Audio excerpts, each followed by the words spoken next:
আমি করছিলাম, শান্তিপূর্ণ ছিল দৃশ্যত, ভোট দিতে পেরেছে, কিন্তু ভোটের যে পরিসংখ্যানটা বের হয়ে আসছে তাতে কিন্তু এর আলামতটা ভালো না। টিআইবি আজকে আনুষ্ঠানিকভাবে কিছু তথ্য প্রকাশ করেছে। তাতে ভোটারদের কেন্দ্রে প্রবেশে বাধা 46.4%, জাল ভোট দিয়েছে 21.4%।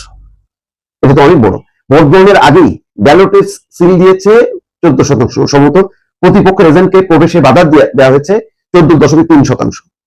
দর্শক, আমার মনে হয় যে আমি তথ্যগুলো আবার বলি আপনাদেরকে, যে এখন এই যে টিআইবি পরিসংখ্যানটা দিল, এটা কিন্তু খুবই বিপজ্জনক পরিসংখ্যান। নির্বাচন পরবর্তী সহিংসতা 125টি, আচরণবিধি লঙ্ঘন 99% প্রার্থী আচরণবিধি লঙ্ঘন। ভোটারদের কেন্দ্রে প্রবেশে বাধা 46.4%, জাল ভোট দিয়েছে 21.4%, জাল ভোট। ভোট গ্রহণের আগেই ব্যালটে সিল দিয়েছে 14.3%।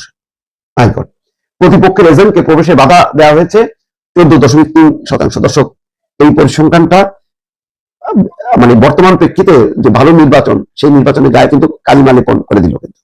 এবং টিআইবি তো যেন তেন প্রতিষ্ঠান না, ট্রান্সপারেন্সি ইন্টারন্যাশনাল বাংলাদেশ, তার একটা গ্রহণযোগ্যতা আছে। এবং তারা অতীতেও আওয়ামী লীগ আমলেও এমন কিছু দুর্নীতির তথ্য চিত্র দিত যেটা নিয়ে সরকারের কাপাকাপি শুরু হতো, এবং টিআইবিকে যা তা বলা হতো এটা বিএনপির অঙ্গ সংগঠন অমুক্ত। কিন্তু এখন এই ঘটনাটা কি? প্রতিপক্ষ এজেন্টকে প্রবেশে বাধা দেওয়া হয়েছে 14.3%। এটা তো ভালো, অনেক বড় সংখ্যা।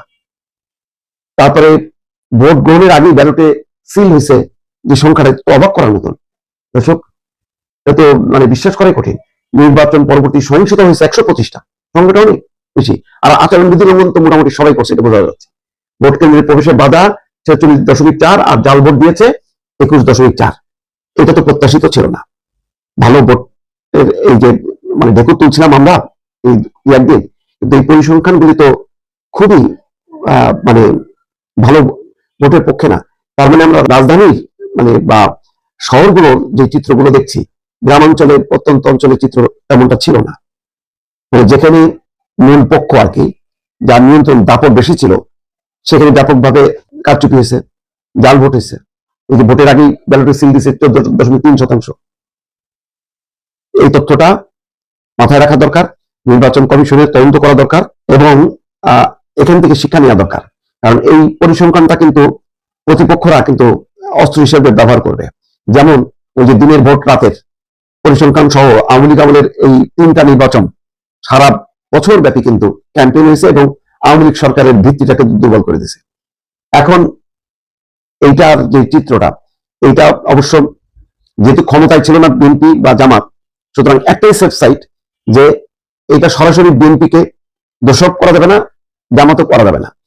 কিন্তু আবার এটাও ঠিক